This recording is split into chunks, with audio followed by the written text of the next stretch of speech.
Hello, everyone. Good morning, good afternoon, good evening, good night, wherever you are in the world. It is your boy, Reverend Phoenix Coffin Williams, and I am coming to you again as a guest host for Uncle Don for his Midday with Reverend Don. Today in Buffalo, it is thunderstorming, raining, but it's also quite warm, quite enjoyable. um, it is a great representation of that saying, April showers bring May flowers.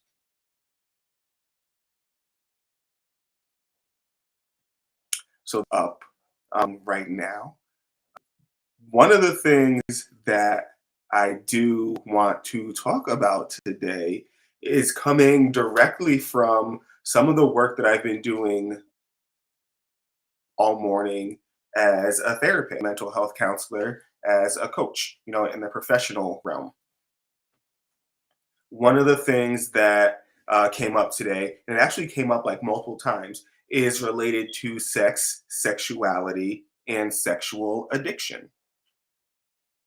And I do kind of think it's important to have a conversation like this as we get a little bit closer to May and Baltana, and like the leaning into the more fertility aspects of our religion.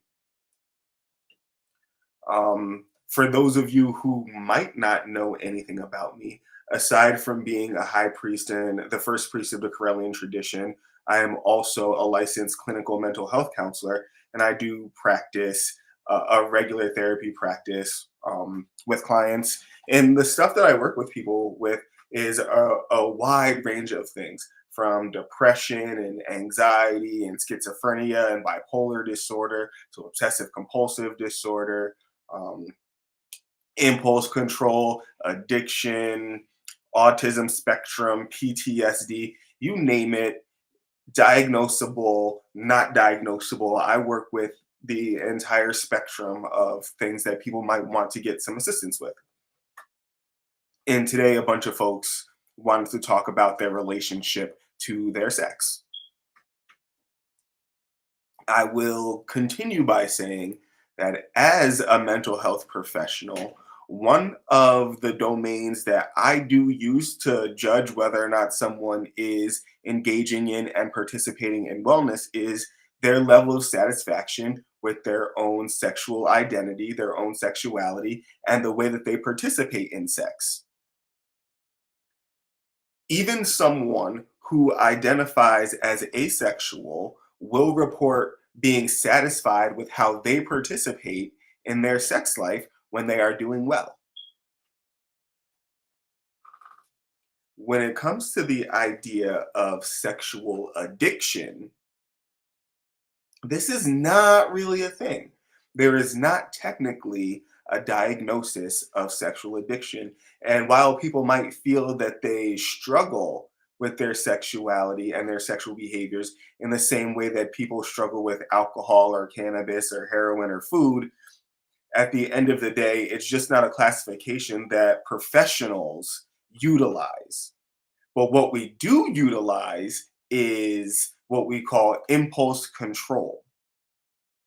And so someone can have an impulse to participate in sex in the same way that someone has an impulse to eat some food or binge eat some food, or the same way that someone has an impulse to act in any manner when certain stressors fall upon them. And when people come to therapy to work on impulse control that manifests in sexual deviancy, a lot of times they believe I've got a sexual addiction. And this is reinforced in the community where you can go to self help groups that are called Sexual Addicts Anonymous. And what they've basically done is they've borrowed and they've adapted the self help material from Alcoholics Anonymous, from Narcotics Anonymous, and the earlier self help communities. They've adapted the practices and the advice and the philosophies that worked for those folks, and they just like tweaked them and twisted them to try to apply to people who are struggling with their sexuality. For many people, it is helpful to have a community of folks who's like, Yep, we are going through this as well. Yep, this is something that I experienced. Yep, this is something that I've had to master. Nope, it's not just you, right? That's called normalcy or contributing to a community of normalcy. That's part of why self help groups are working for very many people. But I didn't really want to talk about sexual addiction or self help or like the problematic side. I wanted to talk about the side that is promised to us as magical people, as Wiccans, the part of the sex that's promised to us as a component of our covenant with our faith.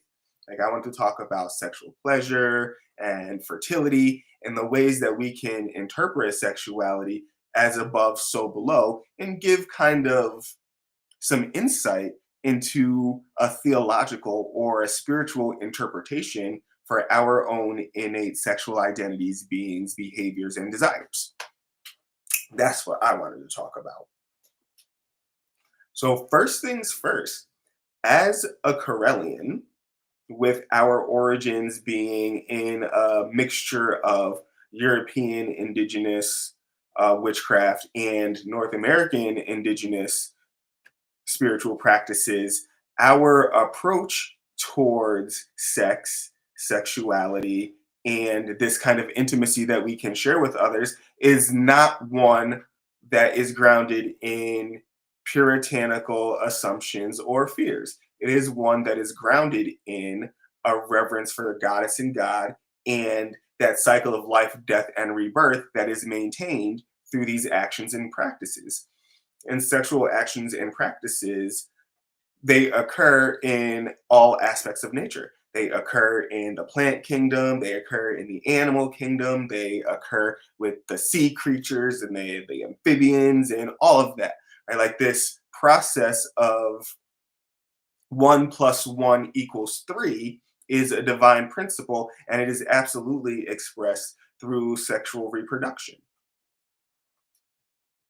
For us as people, we add a lot of things to what it means to be sexual, or what it means to have sex, or sexual intercourse, or not even intercourse, any kind of sexual contact. We add a lot to it. And I think that a lot of it has to do with this increase in eroticism and romanticism that occurred in literature and in media. Because back in the day, there wasn't really this movement towards love or eroticism that made up these marriages or relationships that our ancestors had. They were arrangements that were meant for the good of the tribe, the good of the clan, the good of the village. It was meant to happen to make sure that everybody had and everyone was taken care of. The things that people did in their marriages were strict marriage roles and strict gender roles. One partner performed this way, another partner performed that way, and in their cooperation, they had a great life or the best life that they could provide for each other. And there wasn't really a lot of concern about love or eroticism or romance. And if you want to check in on that, one of my favorite things to point people to is that musical, The Fiddler on the Roof, where Tevia's daughter was marrying Matol, the tailor, because she loved him. That was completely unheard of. So this eroticism, romanticism for the sake of marriages is kind of a new thing, and I'm going to go ahead and give it to the increase in romanticism in literature and media. Sex in those times was used for procreation, and having more children was seen as a blessing from God in our tribal days, where our tribal relatives were or are the progenitors of the societies that we know and we recognize today. They thought having children was a gift from God. And having children was a way that the ancestors could reincarnate into the family and continue to make the family strong with the wisdom that they got once they had died. So, sex plays an important role in the ongoing development of a family, of a community, of a village, what have you. The, the fact that it feels good, we account for it as Corellians and as Wiccans and as modern day pagans. We account for that as an experience that actually confirms that the goddess exists. That act of pleasure is literally her letting you know that she is here and she is with you. And it is not just sexual pleasure or orgasm or ejaculation, but it's also any kind of joy or pleasure that we can get out of life. So, for example, if you haven't seen your best friend in a while and you guys hang out, you have a great meal, and it feels great, that great feeling of joy and of ecstasy is evidence that the goddess is real. Because for us, our gods want wonderful, amazing, beautiful things for us. They are not trying to punish us. They are not trying to decide whether or not we belong in heaven or hell or what have you. They are simply trying to get us to recognize, remember, and participate in the behaviors that will unify us lower selves, lower vibrational physical beings with the higher selves and the higher vibrational beings. And the ecstasy that comes from sex and that comes from enjoying each other fully and openly and authentically without judgment is one of those behaviors that brings us back into union with our creators, with the divine. The pleasure aspect is on a psychological part that will want us to do it again. It feels good, releases that dopamine in the brain, helps us feel connected, allows us to be vulnerable in safe ways, and it allows us to work towards the same goal with someone who is right there with us. Feels good? Do it again. That's how our brain works. We will continue to do the things that work for us to some degree, or bring us something that we feel that we need. And so the pleasure principle is there for that. Perhaps human beings wouldn't participate in the process if it didn't feel good. Perhaps evidence for that statement lies in the fact that human beings frequently will move towards things that are pleasing, even if they might not be that great. And that is how addictions can be formed. And to keep it spiritual, that experience is revealed to us in the deck of the tarot cards. The relationship between the card, the lovers, and the devil, each of them with their two acolytes. One loosely bound and participating in things that propel their disillusionment, and the other ones looking to profess things that open up the mind and move us towards that enlightenment and that reunion that love has for us.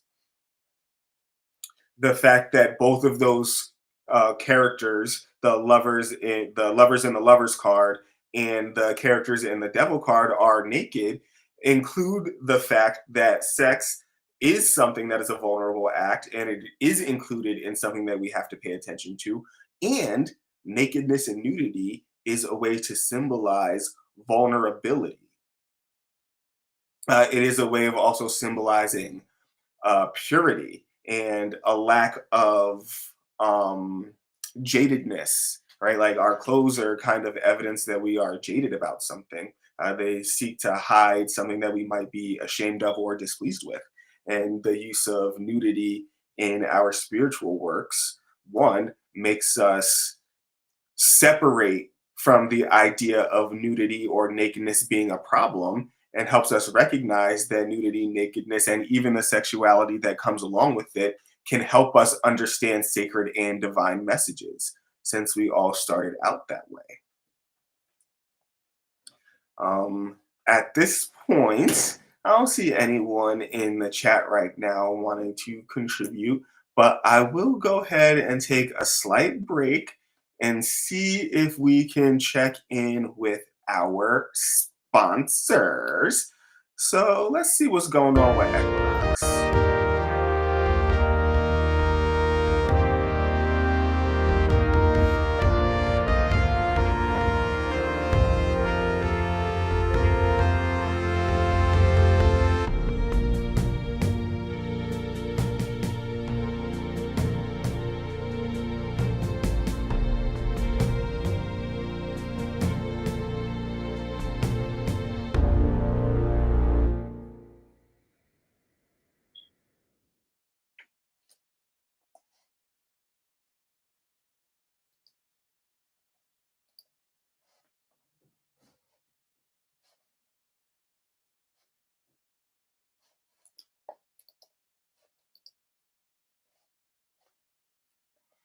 All right, so that was Equinox.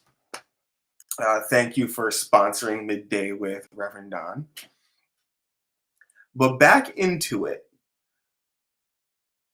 If you are a spiritual person and you are a sex positive person and you want to take a look into how you can explore the use of your sexuality and your sexual desires to improve, increase, enhance your spirituality and the relationships um, with the other people in your life, I would definitely start with the idea of as above, so below, but specifically isolating the so below component, with each of us individually being that so below.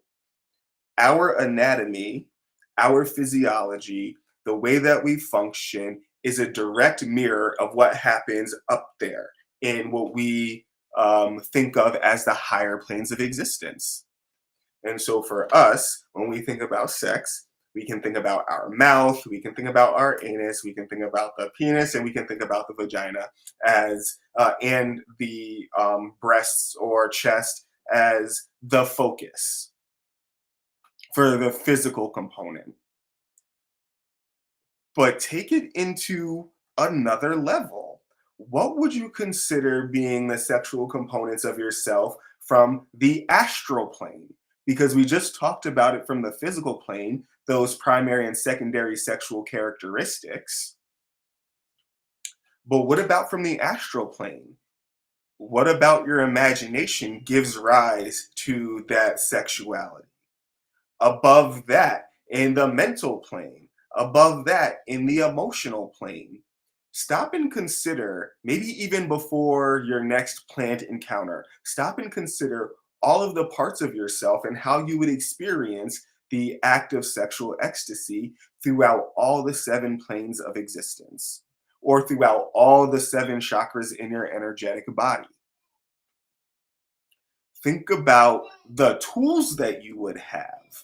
On the physical end, you might again go back to the primary and the secondary sex characteristics. You might go to your fingers or your digits. You might think about the sound of your voice. You might think about aromatherapy and how you can make the environment smell to enhance the experience. You might think about candles and lighting. You might think about flowers for more of the tactile. You might think about food for the sensations in your mouth. You might think about all of these things when it comes to participating in this act and making it one that is truly enjoyable for you and all of your partners.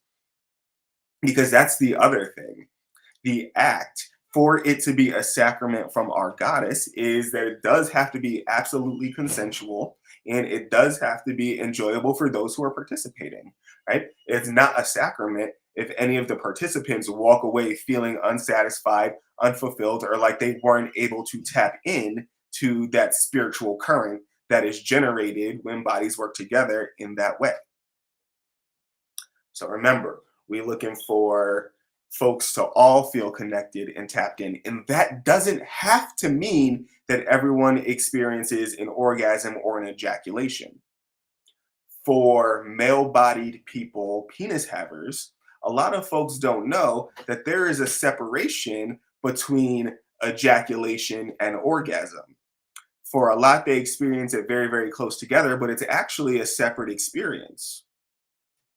And within the context of being a fertility religion, the fact that we can experience the ecstasy without the release of that divine principle means that there is a degree of consciousness or choice that goes into perhaps the participation in the procreation or the cycle of life, death, and rebirth that is represented here. So perhaps just because you have just because you have the orgasm doesn't mean that you have to have the resulting experience of growing, nurturing, and caring for like a new life. You could just have the experience of the sacrament. And that's another gift that we get from our divinities. Um, So, boom, yes, for penis havers, for male bodied individuals, the experience of an orgasm and an ejaculation is separate. And one of the things that penis havers can learn to do is to decenter the focus on ejaculation, decenter the focus on orgasm, and instead center the focus on ongoing pleasure. This requires penis havers and male bodied people to decenter the sexual components completely when it comes to pleasure and start to take a look at other things that bring joy. So the temples, the nape of the neck, the underarms and armpits, behind the knees, the toes and the feet, completely innocuous parts of the body when it comes to the physical plane that aren't regularly thought of as being sexual, and using those as ways to increase that sexual energy and increase access to that pleasure. When it comes to sex magic, it is the ongoing experience of pleasure that builds up the energy that you're going to want to send out for your working. It's not necessarily the ejaculation or the orgasm that makes the magic go. So, for example, if you've ever had a toy car that you slide back and then you let it go and it zooms forward, when it comes to sex magic, the longer you are in that place of pleasure and approaching ecstasy, it's like you're sliding that car back farther and farther and farther and farther and farther, knowing that it's the farther you pull back that car, the faster and the farther it will be able to go once you release it. That's the goal of doing sex magic with a partner, is that you both stay in that place of pleasure and at ecstasy for as long as possible. And then when you do both finally release that energy, which can be an orgasm and an ejaculation, it is released with tremendous force and power and effectiveness. So keep that in mind as you are moving forward into this season of spring, the season of summer, where a lot of folks really are looking to getting into some good, fun, wholesome time with the nicer weather. At least here in the northern hemisphere, like I live on the border of the tundra. Like it was literally snowing the other day. When it gets warm and nice, folks are out and about. They're on their rollerblades. They got the extra high shorts on. Folks are leaving out the house with different degrees of dress, and it does evoke the energy of the fertile springtime. So keep all this in mind as you are out and about throughout the day, because this is all stuff that you can use to impact your magic, your spells, your offerings, and your celebrations by yourself and with other partners or groups. One of the yeah, you know what? No, let's go ahead and check in with the next sponsor for a second. Let's go see what it is. And then we will continue with the next. Ready to unlock the secrets of the universe? Join me, Rev Don Lewis, for my metaphysical and magic auctions at Gaia Thrift at whatnot.com. Discover fascinating artifacts, mystical crystals, and rare and unusual books that could change your life. Don't miss this chance to bring a little magic into your world. Rev Don's Metaphysical and Magic Auctions, where the extraordinary can become yours.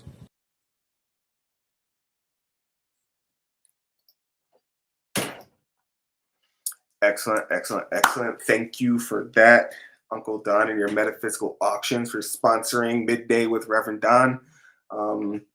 Thanks to everyone who has continued to watch. I hope you've been finding this discussion helpful. As we move towards wrapping it up, though, things that you can do to, on purpose, increase the sexual energy in your life. If you have a partner or partners, talk to them first, of course, get that consent first, but talk to them about participating in some random sexting. Send some sexy messages to your partner throughout the day to get those juices flowing. And then when you reunite later on at the end of the day or when you see each other next, you have already started doing work on the astral level, because like you reading, you sending messages through the air, communicating, so on and so forth. You're not really doing anything in the physical world just yet. but you get in yourself and your partner or partners to start to even think about, playing in some sexy time. You already started the work on the astral plane. A random message, very sweet, then move into a little bit of spicy and carry the intensity up a notch. Even maybe think about sending just pictures that you are comfortable with. Go ahead and send them back and forth to your partners. This is where perfect love and perfect trust comes in at, because like you want to make sure that the person that you are doing this with is not someone who is going to take advantage of this vulnerability. Hello, hello, Black Crystal. Thank you for being here. Hello, Reverend Michael. Thank you for being here. Um, what was I saying? Yeah, so like participate in some of these things that you are comfortable in participating in, even before the encounter is set to happen, or even for the possibility of the encounter happens. Again, you're doing this with someone that you have an ongoing sexual rapport with. So when you say to them, hey, I want to send you a freaky message, it's not like so far out of left field. If you don't have people like this in your life, you got to start somewhere, start to build those people. What do you look for in people that you want to be flirtatious and vulnerable and sexual with? What do you want to see from them or notice from them that makes you comfortable and confident to have them in your life? So that's where you want to start if you don't already have those people. Once you have stirred the pot with your text messages and your phone calls and your pictures, when you start to see each other, you can pick up where you left off in the conversation. You can maybe change it up a little bit and add that physicality by paying some romantic and erotic attention to non sexual body parts. So if you've got a partner and it's okay for you to give them some kisses, go ahead and kiss them on the temples and the forehead and on the bridge of the nose instead of going for the mouth, and instead of going for like that lip lock or that tongue kiss. Pay attention to, you know what?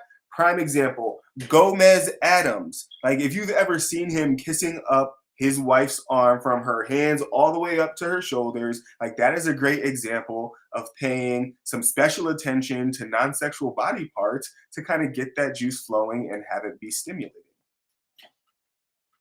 I will say that I am going to be guest hosting 2 more times this week as we move up towards lustration that's going to be occurring Friday, Saturday, and Sunday. So this particular conversation will continue for the next times that I'm going to be here on the show. And I will talk about the body. So I will talk about the reproductive system and the body parts. And I will talk about their role in sexual pleasure. But I will also talk about things that you can do, things that you can say, things that you can think about, things that you can add to nurture this particular kind of aspect for yourself. That way you can have it as a component of your wellness. You can use it as a way of building strong and healthy relationships. And you can use it to have strong, powerful magic that functions on the divine principle that was given to us by our goddess and our God. That ecstasy and pleasure and joy are our sacraments, and she gave them to us because she loves us. And there's nothing wrong with participating in them respectfully, maturely, and consensually. So hopefully you found something that we discussed today helpful, and look forward to seeing me a few more times this week talking about the same topic. Of course, anyone who's watching, feel free to send some messages in the chat, and I will address the stuff in the chat room, and share it if you think other people would find this helpful. Because I do find that the puritanical spell that's over our society and culture is getting broken little by little, and we can continue to do this work to make sure that it happens so that everybody can be free, With that being said, I do give my thanks to the great Mother Goddess and the great Father God for their presence in my life now and at all times. I do ask that she rain her blessings down on everyone in my Correllian tradition, in my family of origin, my family of choice. And I do call upon the Goddess to tap in to the pulse of the earth right now and to send us a blessing and a gift of grace that will continue to help us reconcile ourselves with each other and the Great Spirit. So mote it be.